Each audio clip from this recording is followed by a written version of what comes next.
Hello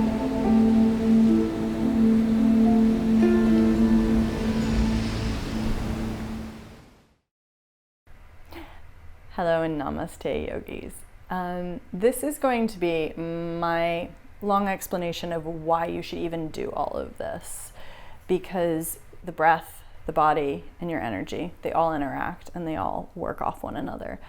When I trained in yoga, breathwork was the one that really brought all of these together and helped me balance. So this is my favorite part of yoga to share with people, and it's really why I went into my clinical psychology program at Columbia University, because it was a program specifically in spirit, mind, and body. And I wanted to know what this ancient practice of yoga did, basically, because I went from a physical posture that was a classic burned out computer desk worker, like this. My shape was like this. I was a big upper chest breather. And these were things I was not aware of, nor did I know at the time. These are things that now I can describe were going on with me, but I didn't know them at the time. And I really came to a burnout crisis point. But the more and more that I studied anatomy, learned about the science behind the breathwork, yogic breathwork, which is called pranayama, and then moved into some regular breathwork practices, because breathwork and pranayama are different. Pranayama is traditional yogic breathwork and has methods that have been practiced for thousands of years. Breathwork is a little bit more of a contemporary creation, and I teach both in these videos I've been presenting to you. And so what was really illuminated to me about breathwork was not only the cardiovascular benefits, not only the blood circulation benefits, and mostly it was the postural ones, how it actually changes the shape of your body from the inside out. As you learn to fill places in your lungs that you haven't been breathing into because you've been in a constricted modern posture. And essentially it would be impossible for any of us not to adopt this posture, because we have phones and we have computers and we have cars. If you don't have or use any of these things, perhaps you have escaped this shape, but perhaps not, because that shape of a closed, constricted chest could really come also from emotional reactions. It could come from depression, trauma, low energy. I'm going to read you something shortly that is describing all of this. But when I was in school and I was studying somatics, my professor would always start by saying, "What are you practicing somatically?" And some people would sort of answer, "Oh, well, I jog, I do Tai Chi." And she's like, no, like, what are you really practicing somatically? And she made us, through this semester-long course, do different somatic practices, and it would be something quite tiny. And essentially what these are what we in yoga do all the time, and what everyone is talking about: mindfulness, awareness. As this pertains to our bodies and our postures, when I say, what are you practicing somatically? And I am thinking of, are you aware of how you hold yourself? I was not aware of how I held myself. When I walked, my neck was jutted forward. I mostly did this. I was really, really collapsed. I was, in fact, so collapsed in this position that these became actually shortened. And so now I have a lot of wrestling to do between the pec and the chest. And this is the battle that a lot of people fight, because pectoral muscles are stronger. And so when we contract them, we're typing, we're working, for example, if you are a nail esthetician and you were doing pedicures all day, same thing, small little work like this. Many people that work in factories are craft makers, little hand stuff like this. And so essentially, when you have all of this, you're also constricting your emotion and your breath and your awareness. So mindfulness practices and yogic practices just bring us into like, oh, I'm doing this.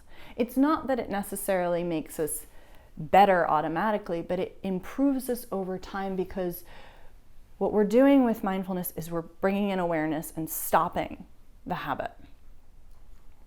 I'm going to use posture as a habit right in this moment.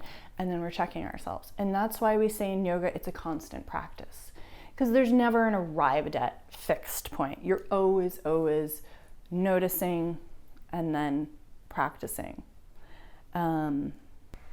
So continuing on what we practice somatically and unconsciously, I want to read you something that I was writing in school, and I am quoting out of The Leadership Dojo by Robert Strutzi Heckler, which is a book I highly recommend, and he discusses how the body posture plays into our ability to work in teams and be leaders. The way we shape ourselves will have people move towards us, away from us, against us, or be indifferent to us. Think of the person whose shoulders are rounded, her head is pitched forward, her chest is sunken. The contraction and shortening in the chest and the shoulder girdle places pressure on her internal organs. The heart, lungs, esophagus, and stomach are crowded against each other. In this reduced space, the capacity of these organs to correspond with each other and the rest of the body is significantly reduced.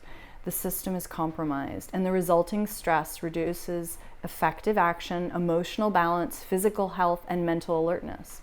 In this position, oxygen and blood transportation is diminished to the limbs as well as to other organs, including the brain, and one's thinking becomes dull and lacking sharpness. Because the head is thrust forward, the spine's rounded in compensation, and one is struggling against gravity to maintain balance and equilibrium, the long muscles along the spine and the neck ache from the chronic effort to be upright. This dull, nagging pain dogs the attention and makes it difficult to stay present with others and to concentrate on the business at hand. We can see this way of holding ourselves taxes our capacity to have a positive can-do attitude. We can't breathe deeply enough. There's insufficient blood flow to our organs. We're in a low-grade chronic pain. And because of the way we've slouched downward with our hunching shoulders and drooping head, our view of the world is actually limited. Our neural, sensory, and muscular organization, the way we think, feel, and act, presents us with a specific environment about which to think, feel, and act.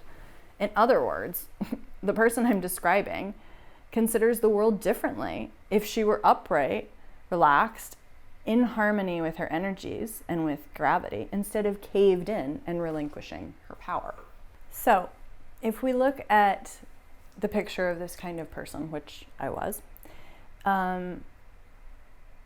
they're not resilient, they're not able to really take life as it comes at them, because they're under-oxygenated, they're not functioning optimally. And on top of it, the energy is very, very scattered because the attention is very scattered and demanded.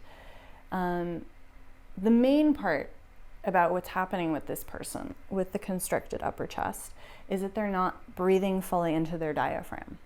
And so essentially what their structure looks like is an upside down triangle that's very unstable. So if you would imagine that I'm really just breathing up in my chest. My energy is all in my head. I can't stop my head racing. I'm always breathing up here. I type at my computer. I answer the phone and I'm like, so my body is in a state of fight or flight. I'm really kind of panicking. And so I'm not breathing down into my diaphragm. And so it essentially looks like an unstable triangle. And when you're an unstable triangle like this, you're gonna fall over. You don't have a strong foundation to stand on. Most of the stuff that I teach, for example, I have a shakeout video. A shakeout video is meant to engage all of your parts of your autonomic nervous system and give them the signals that they need to move them out of sympathetic nervous state, which is fight, fight, or freeze, and bring it into a parasympathetic nervous state, which is the state where we have enough blood flow to our organs to digest properly. We have enough blood flow that even our eyes can function properly, because when we're under oxygenated and breathing in the upper chest, it affects even our eyes. Our vision can get blurred. Our digestion does not have enough blood flowing to it. And what's interesting on top of that is that actually our elimination system is it doesn't have enough blood flow, but it is overworking, because when we're in fight or fleas, it's kind of panicking. There's a whole lot more research on this that I don't need to bother you with right now, but the point is that I had, and I have discussed how all of these different systems, my cardiovascular, my digestive system, they were not functioning. And this was essentially, I realized once I began yogic work, they all improved. And I realized once I studied, it was the breath. Because, for example, the shakeout I do takes the nervous system out of those states and then allows us to be able to breathe. And I make sure that people stretch out their neck. I do extra long shoulder stretch outs because we're all working up here. And these are the inspiration muscles. And so we cannot get our breath down to our diaphragm if these are so tight that they're exhausted from all of this. And then they have to do the work of inhaling the air that we need. So we're not getting enough air when these are tight. So yogic stretching out. And then all of the diaphragmatic breaths, which I continue to teach. The reason that I teach primarily diaphragmatic and calming breaths is because this is what I both see in my students, this is what I'm asked for by them, and then the medical professionals that I see personally and work with and that advise me on the physical aspects of teaching yoga. They're like, this is really what is needed, and it is affecting the health. And so if you think then of the picture of the person who is able to access their diaphragmatic breath when they hit a stressful situation and they need that extra oxygen. So moment, boss asks for an extra report, got to work longer. Deep breath, I can do that. And when we've been practicing our diaphragmatic breath, we can access it there. Where would I have been years ago with that request? All upper chest. I would have been like, okay. And then you can't work from that place. And then what I was explaining, or Storzi Heckler was explaining about how our energy then communicates and radiates to other people, it's all part of the same flow. So as our breathing is constricted, so is our energy constricted, so is our posture constricted. When I'm breathing deeper and easier, I'm communicating receptivity to people. When I am in a parasympathetic nervous state, again, rest, digest, I'm ready to socialize, I'm ready to be open with people. But when we're not like that, we're very, very closed and protective, and people can sense that about us. And so these are things that, awareness, mindfulness practices bring us to gather all these very chaotic parts back together and calm them. Beautiful motion that my teacher always does. She's always like, let's take our energy and settle it down. Let's literally bring it from the head down to here. And that is very much what diaphragmatic breath work does. In fact, all breath work is going to help you really use your diaphragm more, because we're doing conditioning, we're expanding it, and then we're creating this strong foundation. We can access our gut feelings. We're breathing into our rib cage. We're able to, your breathing even, does beneficial massaging of the pericardium sac. So our heart energy opens. Yogis are all about the heart chakra. When I was constricted in here, you can't.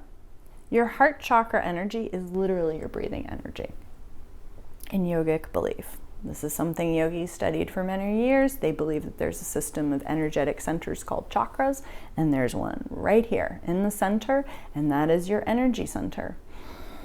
If we're not breathing, it's stuck. You don't have to hold to any of these beliefs, but it's part of it. So, again, returning to the difference between the pranayama that I was using as a yoga teacher and then the breath work and targeted pranayama that I trained in when I did special training for breath work that is to help people with stress and anxiety specifically.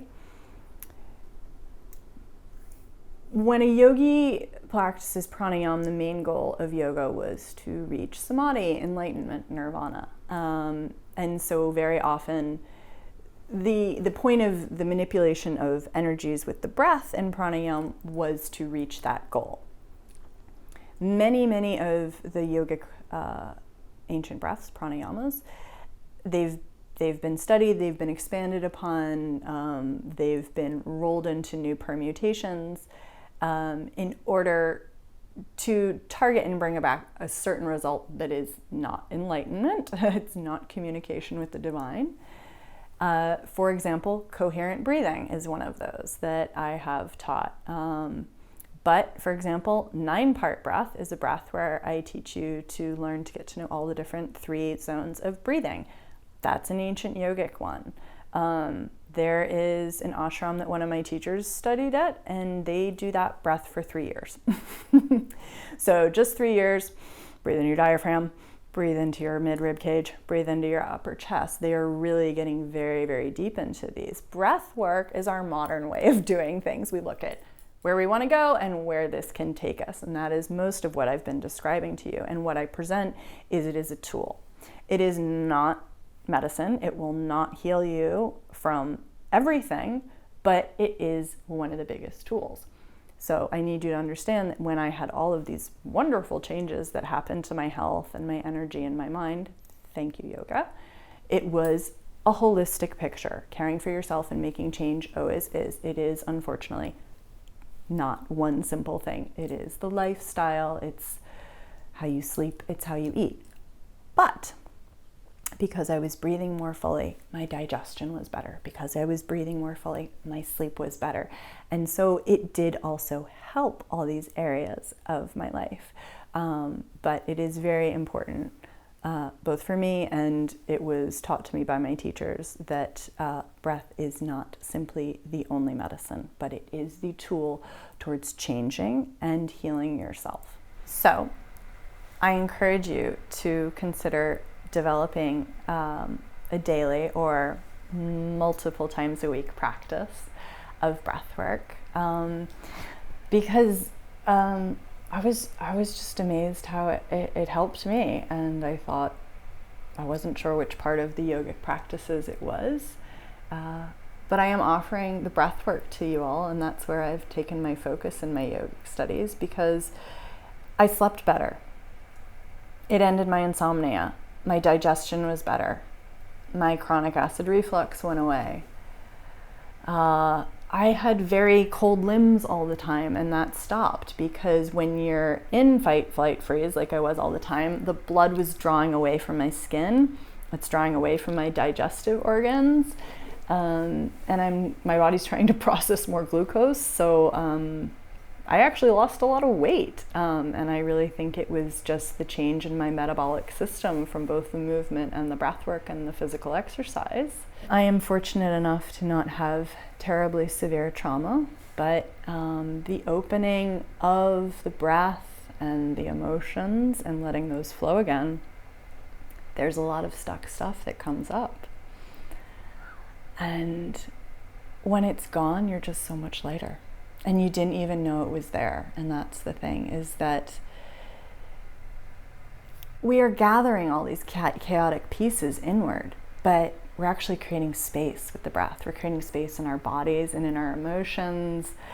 And I can't encourage you enough to do this work. And this is why I'm sharing this. It improved my life, and I hope it can do the same for you. Namaste, love children.